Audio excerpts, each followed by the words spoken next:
Bismillah.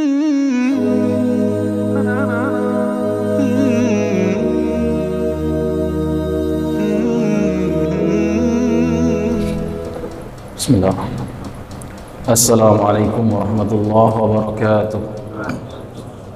Innal hamdalillah nahmaduhu wa nasta'inuhu wa nastaghfiruh wa na'udzu billahi min shururi anfusina wa min sayyiati a'malina. May yahdihillahu fahuwal muhtad wa may yudlilhu falan tajida lahu waliyan mursyida. Nahmaduka rabbi kama yanbaghi li jalali wajhikal karim wa 'azimi sultanik. Allahumma salli wa sallim wa barik ala rasulika wa abdika Muhammadin wa ala alihi wa ashabihi ajma'in. Asyhadu an la ilaha illallah wahdahu la syarika lah wa asyhadu anna Muhammadan abduhu wa rasuluh. Ibadallah, inni usikum wa nafsi bitaqwallah wa ta'atihi la'allakum tuflihun. Kama amarana Allah subhanahu wa ta'ala fi kitabihil karim. بعد أعوذ بالله من الشيطان الرجيم بسم الله الرحمن الرحيم يا أيها الناس اتقوا ربكم الذي خلقكم من نفس واحدة وخلق منها زوجها وبث منهما رجالا كثيرا ونساء واتقوا الله الذي تساءلون به والأرحام إن الله كان عليكم رقيبا. وقال حبيبنا صلى الله عليه وآله وصحبه وسلم اتق الله حيثما كنت اتق الله حيثما كنت وأتبع السيئات الحسنات تمحوها وخالق الناس بخلق حسن. صدق الله جل وعلا وصدق رسوله صلى الله عليه وآله وصحبه وسلم. أما بعد. Hadirin jamaah salatul Jumat rahimakumullah.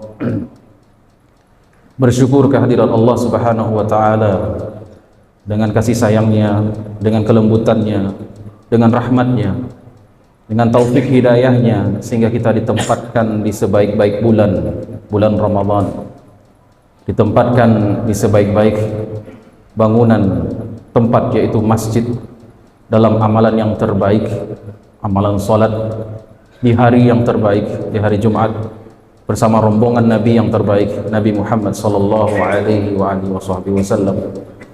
Kita berharap pada Allah segala nikmat dan kemudahan yang sebagian besar mungkin banyak manusia luput daripadanya ini.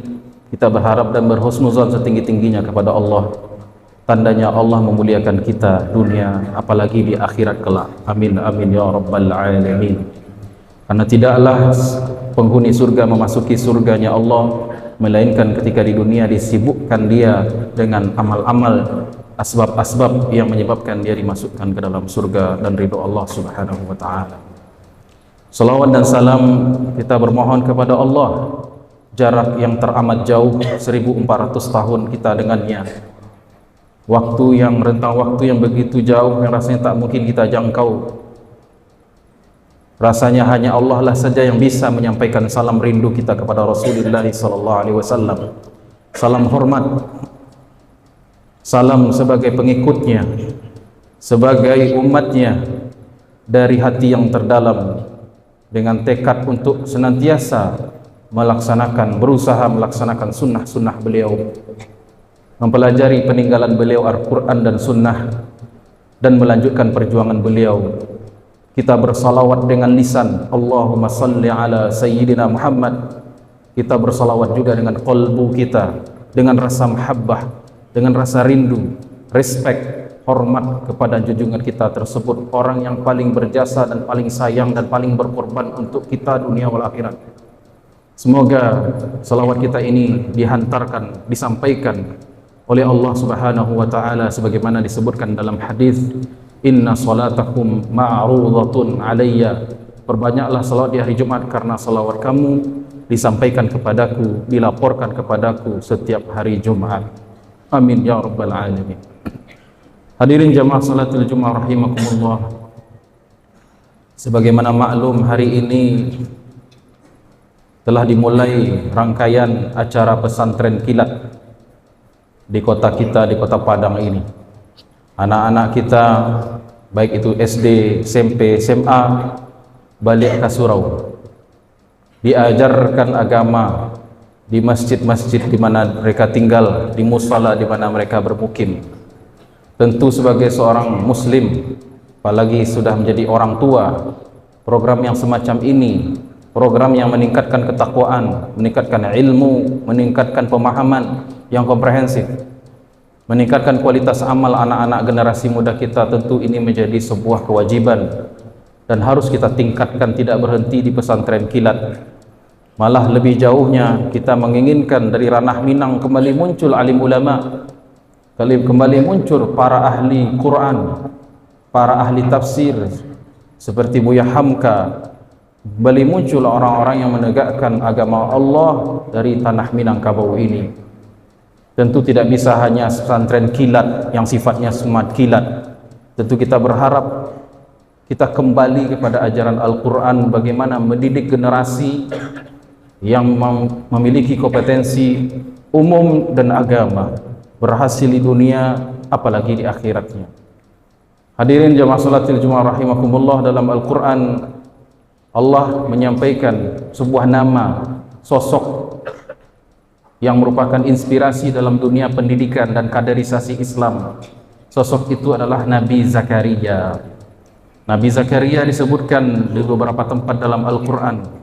Namun yang kita sorot di tengah ini, di siang ini adalah bagaimana beliau mengkader, menciptakan generasi pengganti beliau sebagai seorang pemimpin agama, pemimpin umat. Ketika Nabi Zakaria mengetahui saudaranya melahirkan bayi perempuan, Hannah binti Yaqut, suami daripada Pak Imran, Imam Imran yang merupakan Imam Masjidil Aqsa, ternyata yang dilahirkan itu perempuan bernama Maryam. Karena Maryam lahir dalam keadaan yatim, Zakaria dengan sigap langsung menghandle, mengangkat Maryam sebagai anak angkat. Wa kaffalaha Zakaria wa ambataha nabatan hasana. Kemudian Nabi Zakaria mendidik, menafkahi, menggembleng Maryam sehingga Maryam tumbuh dengan baik. Dalam pendidikan yang dilakukan oleh Nabi Zakaria alaihi salam, bahkan Maryam menjadi perempuan yang paling salehah, termasuk perempuan-perempuan yang paling salehah di muka bumi ini. Bahkan kesalehan daripada Maryam sebagai kader dari Nabi Zakaria tampak pada karomah yang Allah berikan kepada Maryam, dan itu diabadikan dalam Al-Quran. Kullama dakhala 'alaiha Zakaria al-mihraba wajada 'indaha rizqa. Setiap kali Nabi Zakaria berkunjung melihat bagaimana keadaan makannya, nafkahnya, pendidikannya kepada putri Maryam, didapatkan di situ buah-buahan yang tidak ada pada musimnya. Maka Nabi Zakaria bertanya, dari mana ini? Anna laki haza? Ini dari mana? Ini membuktikan bahwasanya pendidikan tidak melulu soal materi silabus, tapi berawal dari makanan yang halal. Allah SWT berfirman, ya ayyuhar rusul kulu minat tayyibati wa'malu salihan inni bima ta'maluna alim. Wahai para rasul, makanlah yang baik-baik, lalu kerjakanlah amal soleh, sesungguhnya aku mengetahui apa yang kamu kerjakan. Jadi pangkal daripada generasi yang hebat, generasi yang berkualitas, generasi Islami adalah memastikan anak keturunan kita dapat asupan yang halal lagi baik, at-tayyibat. Begitulah Nabi Zakaria memonitoring Maryam sehingga tumbuh dengan makanan yang halal, pendidikan Islam, ajaran Taurat, kitab suci umat Islam waktu itu. Menyadari bahwasanya Maryam memiliki karomah, Allah datangkan rezeki. Haza min indillah, ini datang dari Allah, kata Maryam kepada Nabi Zakaria, guru dan tentornya itu. Maka Nabi Zakaria sebagai seorang nabi, pemimpin umat, imam Masjidil Aqsa ketika itu, setara dengan imam Masjidil Haram sekarang, juga berkeinginan untuk memiliki kader dari keturunannya langsung secara biologis. Selama ini memang Nabi Zakaria mengajar di Masjidil Aqsa, selama ini Nabi Zakaria mengasuh Maryam, namun ada keinginan untuk memiliki keturunan langsung secara biologis. Maka disitulah Nabi Zakaria berdoa, fahabli min ladunka zurriyatan thayyibah. Dalam ayat yang lain, fahabli min ladunka waliya. Ya Allah, dengan kudrat iradatmu, dengan kemampuanmu, Aku meminta keturunan waliya, keturunan yang mampu dipercaya, keturunan yang kuat, keturunan yang memiliki kompetensi. Kenapa Nabi Zakaria meminta keturunan? Padahal Nabi Zakaria sudah berumur 95 tahun, sudah memutih rambutnya, sudah lemah tulangnya, sudah payah badannya karena memikirkan keberlangsungan dakwah Islam. Tak lama lagi aku akan meninggal. Bagaimana nasib Bani Israel yang aku tinggalkan ini, sedangkan kita tahu bahwasanya Bani Israel punya tabiat merusak agama, melenceng dari ajaran Taurat, melenceng dari ajaran agama, tidak mengamalkan syariat Islam.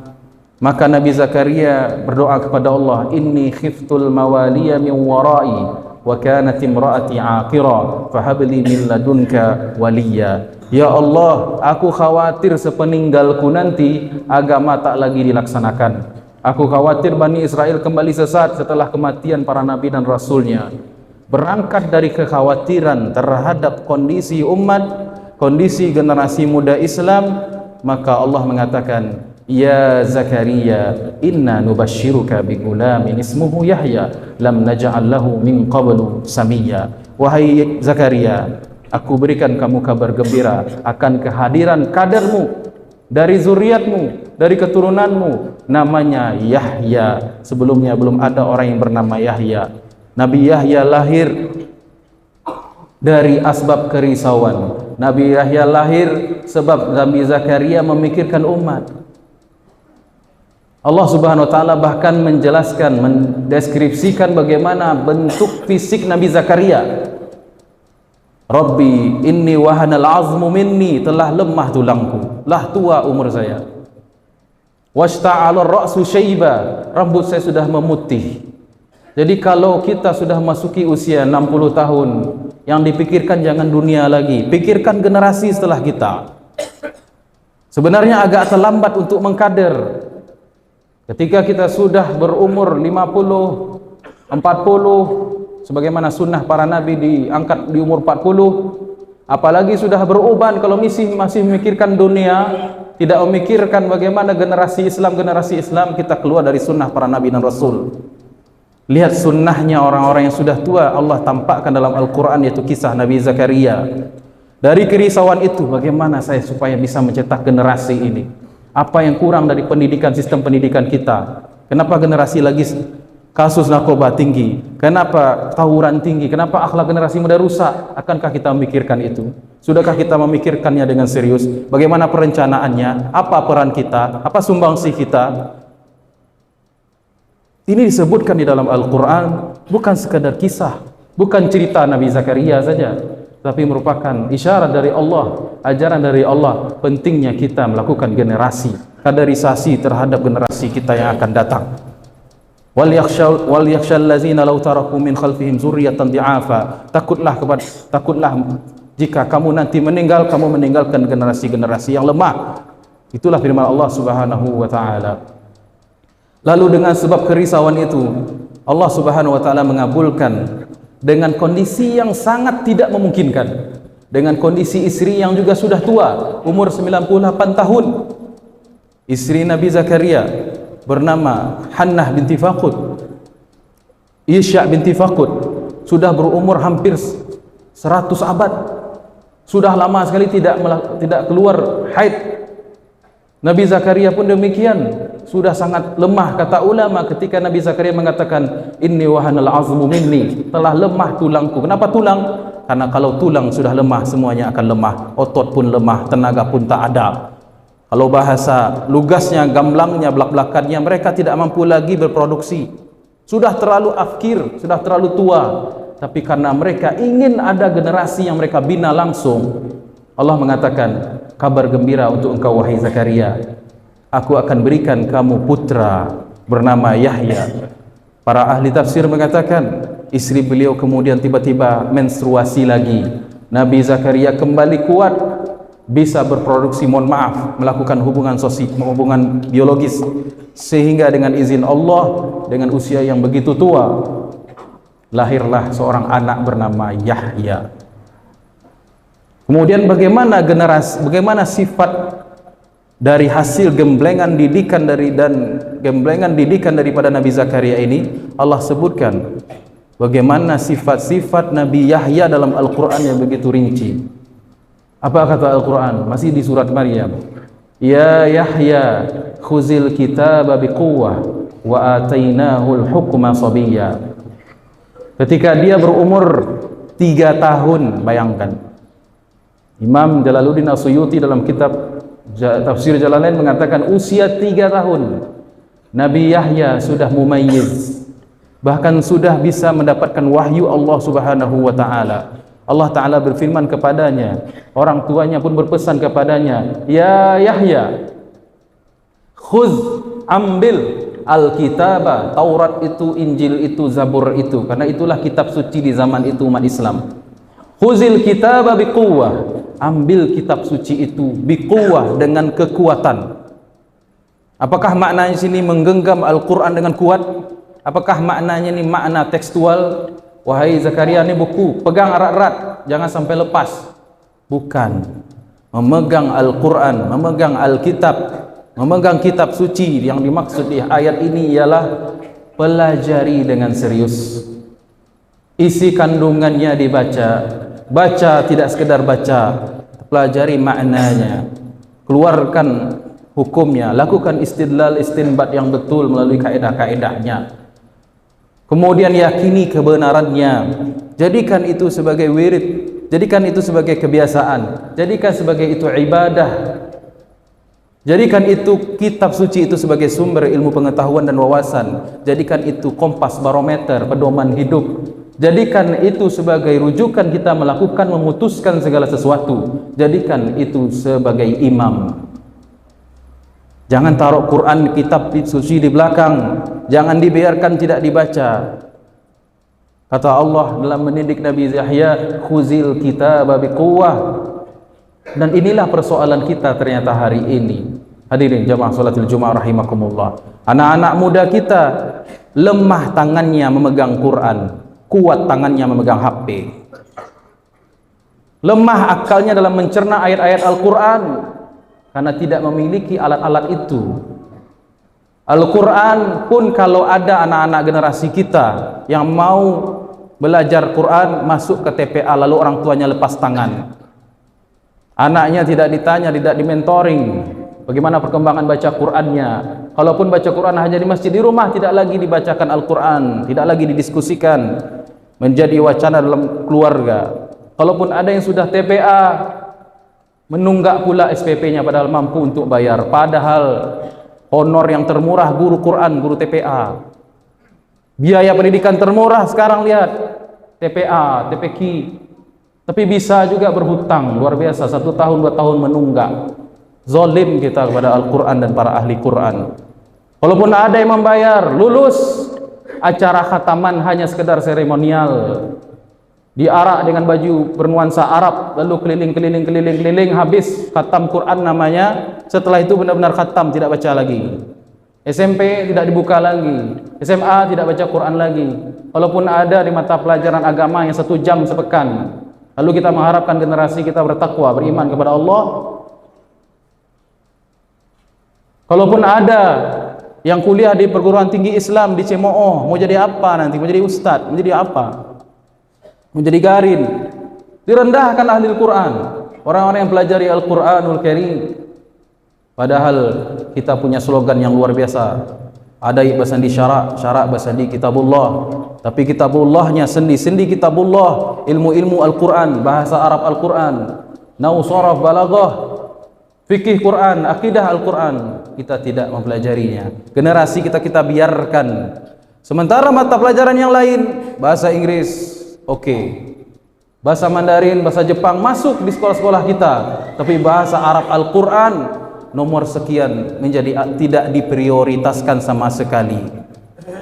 Ya Yahya, khuzil kitaba biquwwah. Wahai Yahya, pegang erat itu Al-Quran, pegang erat itu kitab suci dari Allah Subhanahu wa taala. Bagaimana dengan generasi kita? Bahkan Sumatera Barat termasuk provinsi yang sedikit sekali alumni pesantren yang kuliah di Timur Tengah. Khatib mengetahui itu karena khatib kuliah. Sangat sedikit sekali alumni Sumatera Barat yang menjadi alim ulama, yang menjadi pakar Al-Quran. Kita kalah dengan provinsi-provinsi yang lain. Riau contohnya, NTB, Kalimantan Selatan, Jawa. Kemana ulama Minangkabau? Kemana alim ulama Minangkabau? Lemah sekali tangan kita dalam menggenggam Al-Quran. Bahkan ketika solat dibacakan Al-Quran oleh imam, kita tidak mengerti isinya, padahal luar biasa kandungan Quran tersebut. Ngeblank kita terus di belakang imam, bahkan ada yang jongkol, membenci apabila bacaan imam itu terlalu panjang. Kemudian wa atainahul hukma sabiyya, Nabi Yahya punya sifat hikmah semenjak kecil. Al-hukmah yang dimaksud di ayat di situ adalah hikmah. Dia tidak biasa dan tidak bisa menghabiskan waktu pada hal yang sia-sia. Dipaksa oleh teman-temannya bermain, dipaksa oleh anak-anak yang lain untuk menghabiskan waktu hura-hura.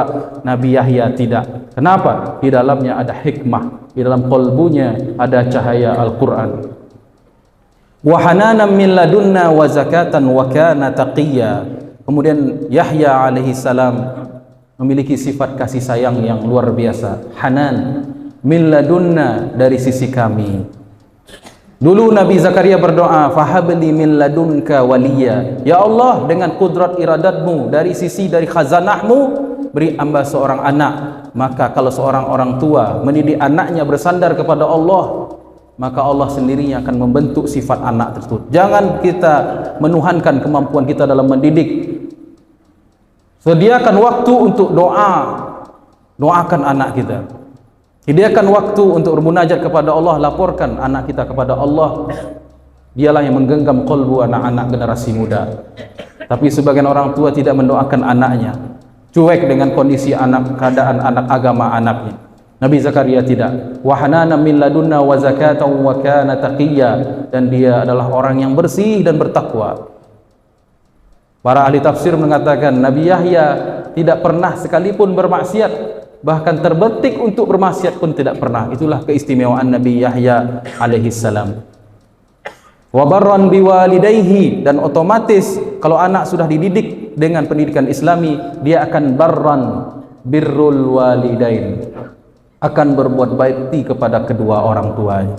Kalau hari ini kita cuek, jangan salahkan nanti ketika kita tua, anak akan cuek dengan kita. Kalau hari ini kita tidak peduli dengan anak kita agamanya, nanti pas kita meninggal, dia mendoakan, menyolatkan pun tak bisa. Kalaupun bisa sekedar hafalan, tak mengerti apa yang dia baca dari doa jenazah orang tuanya tersebut. Itu anak yang durhaka. Mensolatkan orang tuanya, solat mayit orang tuanya sudah dalam keadaan mayit, dia solatkan. Dia mensolatkan seadanya, sekedar hafalan, menerka-nerka maknanya. Itu termasuk anak yang durhaka. Bahkan saat terakhir mau dikuburkan jasad orang tuanya, tidak mau khusyuk dalam solatnya, mendoakan dengan doa yang terbaik, yang diboboti solat itu dengan solat jenazah itu dengan ilmu. Wa barran biwalidayhi wa lam yakun jabbaran asiyya. Nabi Yahya bukanlah tipikal orang yang jabbar, sombong, angkuh. Dia pribadi yang rendah hati karena dibina oleh Nabi Zakaria dengan pendidikan Islam, pendidikan kitab suci. Wa hananan wa barran biwalidayhi wa lam yakun jabbaran asiyya, dan dia bukan orang yang suka bermaksiat. Wa salamun, ayat ini ditutup kisah Nabi Zakaria, Nabi Yahya, wa salamun alaihi, dan keselamatan, kesejahteraan terlimpah kepada beliau. Allah melimpahkan keselamatan, kesejahteraan, salam kepada generasi seperti generasi Nabi Yahya. Wa salamun alaihi, pada tiga kondisi Allah melimpahkan salamnya kepada Nabi Yahya. Yauma wulida, ketika dia dilahirkan di dunia dia diberikan salam. Wa yauma yamutu, ketika dia meninggal dunia menghadapi sakaratul maut. Wa yauma yub'atsu hayya, dan ketika dia dibangkitkan nanti di akhirat. Tiga posisi ini setiap insan memerlukan salam, keselamatan dari Allah. Pertama, ketika lahir dan ketika hidup di dunia, kita memerlukan salam, kesejahteraan dari Allah. Yang kedua, ketika sakaratul maut, kita butuh salam, tasbih, pertolongan dari Allah Subhanahu wa taala dan bisyarah. Dan yang ketiga, di kampung akhirat kita membutuhkan salam, kesejahteraan dari Allah Subhanahu wa taala. Mudah-mudahan kita termasuk orang tua yang mawas terhadap generasi muda Islam, dimulai dari keluarga kita, anak kita, lingkungan kita, dan kita terhindar dari golongan orang-orang tua yang lalai, dan kita terhindar dari generasi-generasi yang rusak hanya mengikuti syahwat, berkepala kosong. Kita berharap generasi kita memiliki hati, kepala yang berisi, yang bertakwa kepada Allah Subhanahu wa ta'ala. Barakallahu li wa lakum wa nafa'ani wa iyyakum bima fihi minal ayati wa zikril hakim wa taqabbala minni wa minkum tilawatahu innahu huwas samiul alim. Astaghfirullah li wa lakum li jami'il muslimin fa'tabiru ya ulil absar la'allakum tuflihun.